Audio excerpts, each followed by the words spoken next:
Namanya Kedai Kopi Agam Pisan, menempati satu ruang kosong di salah satu lantai pasar 16 Ilir Palembang. Sengaja mengambil lokasi di tempat ini, pemilik kedai kopi ingin mengembangkan ekosistem yang tak hanya mengandalkan kenikmatan kopi asal Sumatera Selatan, namun juga memanjakan pengunjung dengan spot jembatan Ampera dan aktivitas tepian Sungai Musi.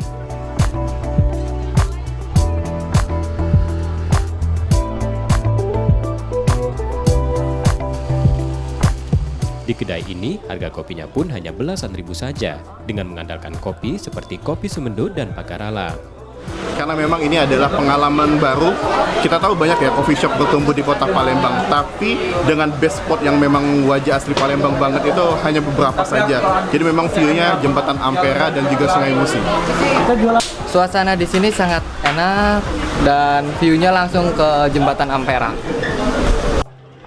Kedai yang mulai beraktivitas pukul 7 pagi hingga 6 sore ini selalu ramai pengunjung. Tak hanya yang beraktivitas di Pasar 16 Ilir, namun ada yang sengaja datang untuk ngopi sembari menikmati aktivitas Sungai Musi dan jembatan Amperanya. Purwantoro, Kompas TV, Palembang, Sumatera Selatan.